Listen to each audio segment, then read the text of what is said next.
ఉన్న బంగారాన్ని విడిపించి ఆ రోజు ఆన్లైన్ రేటుకే మేము కొంటాం. Sharma gold company. నమస్తే, వెల్కమ్ టు సుమన్ టీవీ. నేను మీ యామ్ని. ప్రస్తుతం మనతో ఉన్నారు జ్యోతిష వాస్తు శాస్త్రంలో మొట్టమొదటిసారిగా పట్టా తీసుకున్న తొలి తెలుగు మహిళా పంచాంగకర్త, మహా ఉపాధ్యాయులు డాక్టర్ ఈడ్పుగంటి పద్మజారాణి గారు ఉన్నారు.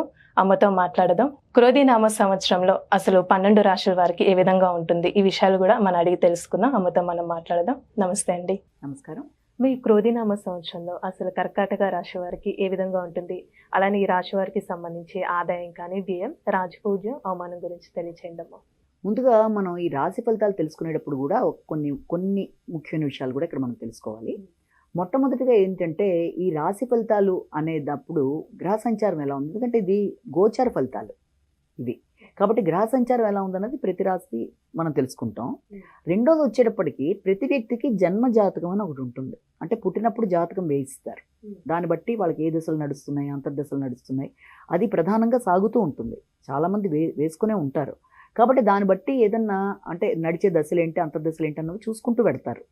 అది మాత్రమే కాకుండా ఈ గోచారాన్ని సంవత్సరం కలిపి చూసుకోవాలి. కానీ కేవలం గోచార ఫలితాలు బట్టే, నామ నక్షత్రాలు బట్టి కానీ, అంటే గోచార ఫలితాలు ఎలా చూసుకుంటారు, చాలామంది వాళ్ళ నక్షత్రం తెలుసో లేకపోతే నామ నక్షత్రం ప్రకారమో రాశి ఫలితాలు తెలుసుకుందాం అని అనుకుంటారు. ఆ తెలుసుకునే ముందు వాళ్ళ అసలైన జాతకాన్ని కూడా కలిపి చూసుకున్నప్పుడు ఫలితాలు బాగుంటాయి. ఎందుకంటే ఇది కామన్గా చెప్పేది కదా. అలా కాకుండా కేవలం ఈ గోచార రీత్యా ఫలితాలను మాత్రమే చూసుకొని ప్రధానమైన నడిచే దశ అంతర్దశలని చూసుకోకపోతే కరెక్ట్ కాదు. ఎందుకంటే అది చూసుకున్నప్పుడు ఆ నడిచే దశలు అంతర్దశలు బాగుండి అన్ని రకాలుగా బాగున్నప్పుడు ఇందులో ఏదైనా చిన్నపాటి అశుభ ఫలాలు ఉన్నప్పటికీ కూడా దీన్ని ఓవర్కమ్ చేసేయచ్చు. చిన్న పరిహారాలు చెప్తాం కాబట్టి. అంతేగాని ప్రధానమైనది చూసుకోకుండా దీంట్లో ఉన్నవి చూసి కంగారు పడి, అంటే అమ్మ మాకు ఏలినాటి శనో లేకపోతే అష్టం శనో అలా కంగారు పడవలసిన అవసరం లేదు. ఎందుకంటే ఈ గోచార రీత్యా ఫలితాల బట్టి మనం చేసే పరిహారాలు శ్లోకాల రూపంలోనో ఏదో చిన్నవి చేసుకోగలం. ప్రధానమైన జాతకంలో ఏ రకమైన సమస్య లేనప్పుడు దీని గురించి అంతగా చింతించక్కర్లా, ఏ రాశి వాళ్ళకైనా అన్నది కూడా ప్రధానంగా అందరూ గుర్తుపెట్టుకోవాలి. అంటే ఇదే కాదు, ప్రధానం వాళ్ళ జాతక చక్రాన్ని కూడా కలిపి చూసుకోవాలి. అప్పుడే దాని యొక్క ఫలితాలను మనం అన్వయించుకోవాలి అన్నది కూడా ఒకటి గుర్తుపెట్టుకోవాలి. ఈ సంవత్సరం వీళ్ళ యొక్క ఆదాయ వ్యయాలు 14,2,6,6. అంటే ఇక్కడ కనుక మనం చూసినట్లయితే ఆదాయం బాగుంది, ఆదాయం కన్నా ఏమీ తక్కువ ఉంది. అలాగే రాజపూజ్య అవమానాలు సమానంగా ఉన్నాయి. ఎప్పుడైతే ఆదాయం ఎక్కువగా ఉందో వీళ్ళ యొక్క పుణ్యం అనేది ఈ యొక్క ఖర్చు రూపంలోకి వెళ్ళిపోతుంది. కాబట్టి దాన్ని మళ్ళీ ఇది చేసుకోవాలి అంటే ఏం చేయాలి, వీళ్ళు తప్పనిసరిగా అన్నదానం అనేది చాలా మంచి ఫలితాన్ని ఇస్తుంది. అంటే ప్రతిరోజు అన్నదానం చేయలేం అన్నప్పుడు ఏం చేస్తారు, దేవుడి దగ్గర 2 గ్లాసులు పెట్టి దాంట్లో కొంచెం బియ్యం వేసి ప్రతిరోజు వాటిలల్లో గుప్పుడు బియ్యం, తర్వాత దాన్ని ఒక 10 రోజులకో ఎప్పుడో ప్రసాద వితరణ జరిగే సమయంలోనో ఎక్కడన్నా గుళ్ళ దగ్గర, తర్వాత అన్నదానాలు జరిగే ప్రదేశాల్లో కనుక ఇచ్చినట్లయితే అది వీళ్ళకి ఆరోగ్యాన్ని, సంపదని వృద్ధి చేస్తుంది. అంటే పుణ్యం మళ్ళీ ఇది చేసుకోవడానికి. అలాగే రాజపూజ్య అవమానాలు సమానంగా ఉన్నాయి వీళ్ళకి. ఎప్పుడైతే సమానంగా ఉన్నాయో ఈ యొక్క పుణ్యం రూపంలో ఈ గౌరవం తగ్గిపోతుంది. కాబట్టి వీళ్ళంతవరకు ఎదుటి వ్యక్తుల్లో దైవాన్ని సందర్శిస్తూ ముందుకు వెళ్ళినట్లయితే తప్పనిసరిగా పుణ్యాన్ని మళ్ళీ వీళ్ళు సంపాదించుకోగలిగే అవకాశాలు అనేవి ఆర్థికంగా, ఆరోగ్యపరంగా ప్రయోజనాలు అనేవి వీళ్ళు సిద్ధిస్తాయి. ఇంకా ఎప్పుడైతే గురుడు ఈ సంవత్సరం ఈ రాశి వాళ్ళకి మామూలుగా తీసుకున్నట్లయితే ప్రస్తుతం వాళ్ళకి ఈ కర్కాటక రాశి వాళ్ళకి 10వ స్థానంలో ఉండడం, ఆ తర్వాత లాభస్థానంలోకి వెళ్ళడం అనేది జరుగుతుంది. 10వ స్థానంలో గురుడు ఉన్న సమయంలో, అంటే గురుడు ఎప్పుడైతే మేషరాశిలో ఉంటాడో ఈ కర్కాటక రాశి వాళ్ళకి ఆ ఉన్న సమయంలో, ఆ 10వ స్థానంలో ఉన్న సమయంలో వీళ్ళకి అది కొంతకాలమే కావచ్చు, కానీ వృత్తిపరంగా వీళ్ళకి శ్రమ కానీ, బాధ్యతలు కానీ, గౌరవం కానీ ఇలాంటివన్నీ ఉంటాయి. రెండోది దాంతోపాటుగా మాట విలువ బాగుంటుంది, కుటుంబ వాతావరణం బాగుంటుంది, ధనాదాయం బాగుంటుంది. తర్వాత కుటుంబంలో మీకు ఒక ప్రత్యేకమైన స్థానం అనుకోవచ్చు, అలాంటివన్నీ ఉంటాయి. తర్వాత దాంతోపాటుగా ఈ యొక్క గృహ సౌఖ్యానికి సంబంధించి మాత్రం మిశ్రమ ఫలితాలనే ఉంటాయి. అంటే గృహం కొందాం అనుకున్నా, ఆల్రెడీ కొనుక్కున్న గృహం మీ చేతికి రావడానికైనా, గృహానికి సంబంధించి చేస్తున్న ప్రయత్నాల్లో కొంత ఘర్షణతో కూడిన మిశ్రమ ఫలితాలుగా మనం భావించవచ్చు ఈ సమయంలో. తర్వాత దాంతోపాటుగా శత్రువుల మీద పోటీపడి విజయాలు సాధించడం, మిమ్మల్ని ఇబ్బంది పెట్టాలని వాళ్ళు చేసే ప్రయత్నాల్లో మీకు విజయం చేకూరటం లాంటి వాటిని కూడా మనం భావన చేయొచ్చు. తర్వాత లాభస్థానంలోకి గురువు రావడం జరుగుతుంది.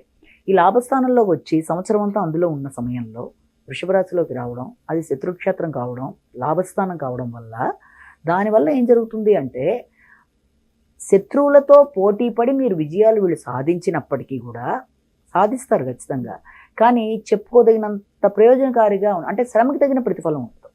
ఖచ్చితంగా శత్రువుల మీద పోటీ పడి విజయాలు సాధించడం అనేది చేస్తారు, కానీ సాహసించిన స్థాయిలో వీళ్ళకి శ్రమకు తగిన ఫలితం అనేది ఉండదు.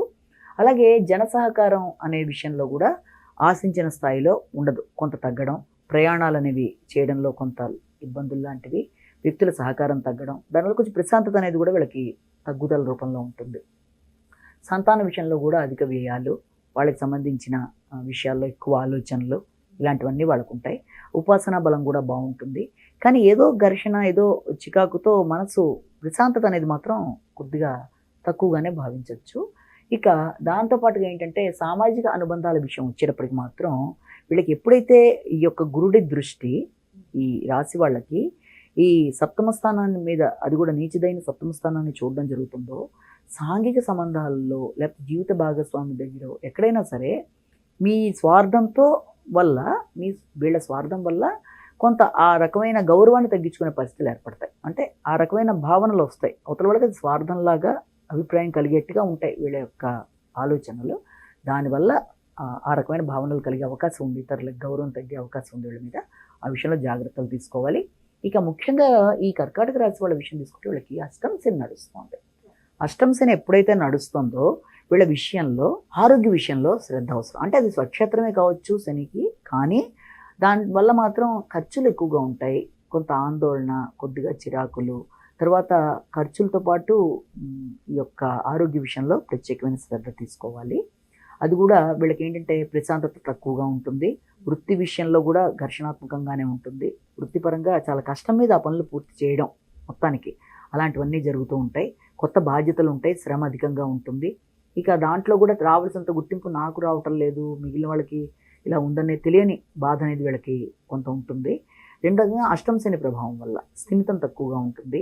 తర్వాత కుటుంబంలో కానీ రావాల్సిన డబ్బు రావడంలో కానీ పోస్ట్పోన్మెంట్స్ ఎక్కువగా ఉంటాయి, అంటే ఆలస్యాలు, ఆటంకాలు ఎక్కువగా ఉంటాయి. రెండోది వాగ్దానాలు, ఇప్పుడు ఈ పని చేస్తాను అన్నది నిలబెట్టుకోవడం కష్టమైపోతుంది, అంటే అది ఇంకో గంట 2 గంటలు లేట్ అవ్వడం, మొత్తానికి ఆ రకమైన ఆలస్యాలు అలాంటివి ఉంటాయి. తర్వాత దాంతోపాటుగా సంతానానికి సంబంధించిన విషయాల్లో కొంచెం ఘర్షణ ఎక్కువగా ఉంటుంది, అంటే వాళ్ళ అభివృద్ధి కావచ్చు, వాళ్ళ ఆరోగ్య విషయాలు కావచ్చు, అయితే వీళ్ళ ఆలోచనలే ఆలస్యాలు అవ్వడం వల్ల వీళ్ళ ఆలోచనలు అంటే నెగిటివ్ థింకింగ్ అనేది ఎక్కువగా ఉంటుంది. కాబట్టి అంటే ప్రతిదానికి కొంచెం భయపడడం, ఇలాంటి వాటికి అవకాశం ఉంది. కాబట్టి ఈ శనికి దోష పరిహారాలు మాత్రం వీళ్ళు కొంచెం బాగా చేసుకుంటే బాగుంటుంది, అంటే ఈ పాటికి చేస్తున్న వాళ్ళు దాన్ని చేసుకుంటూ ముందుకెళ్తే బాగుంటుంది. ఇక రాహుకేతుల విషయం వచ్చేప్పటికీ రాహుకేతువులు రెండు కూడా ఈ సంవత్సరం నవమ స్థానాల్లోనూ తృతీయ స్థానాల్లోనూ ఉండడం జరుగుతుంది. కాబట్టి ఆధ్యాత్మిక భావన చాలా ఎక్కువగా పెరుగుతుంది, ఎక్కువ స్పిరిచువల్ ప్రయాణాలు కూడా చేస్తూ ఉంటారు. అలాగే గంగా స్నాన ఫలం లాంటివి, తర్వాత ఈ రకంగా అలాంటి ఆధ్యాత్మిక వ్యక్తుల్ని కలవడానికి చేసే ప్రయత్నాలు, తర్వాత ఇతరుల దగ్గర నుంచి సహకారం తీసుకోవడానికి అంతగా ఇష్టపడరు ఈ సమయంలో, అంటే మనసు ప్రశాంతత తక్కువగా ఉంటుంది. చెప్పాను కదా, ప్రతి విషయంలోనూ కొంచెం ఘర్షణాత్మకమైన ధోరణి వల్ల ఇతరుల సహాయం తీసుకోవద్దు, నాకు నేనే చేసుకుంటానులే, అడిగాక ఎందుకు అని సహాయాన్ని నిరాకరించుకునే పరిస్థితి. కాబట్టి వీటన్నిటిని అధిగమించడానికి వీలైనంత వరకు ఈ సంవత్సరం ప్రత్యేకమైన పరిహారంగా వీళ్ళు చేసుకోవలసింది ఏంటి అంటే సుబ్రహ్మణ్య స్తోత్రాలు చాలా మంచి ఫలితాన్ని ఇస్తాయి. కర్కాటక రాశి వాళ్ళకి సుబ్రహ్మణ్య స్తోత్రాలు, సుబ్రహ్మణ్యేశ్వర స్వామి దేవాలయ సందర్శన, అంటే మామూలు వీళ్ళ జన్మజాతకంలో నడిచే దశలకు సంబంధించి ఈ గోచారాన్ని కలుపుకొని చేసుకునేవి చేస్తారు. గోచార పరంగా చెప్తున్నాం కాబట్టి మనం ఎప్పుడు ఆ ఫలితాల్లో వీలైనంత వరకు సుబ్రహ్మణ్య స్తోత్రాలు చేయడం వల్ల మంచి ఫలితాలు ఉంటాయి. కాబట్టి అలాంటి చిన్న చిన్నవి చేసి అలాంటి వాటిని అధిగమించడానికి ప్రయత్నం చేయాలి. చాలా చక్కగా తెలియజేశారండి, ధన్యవాదాలు. సుమన్ టీవీలో మీ పర్సనల్ అండ్ బిజినెస్ ప్రమోషన్స్ కోసం కింది నెంబర్కి కాంటాక్ట్ చేయండి.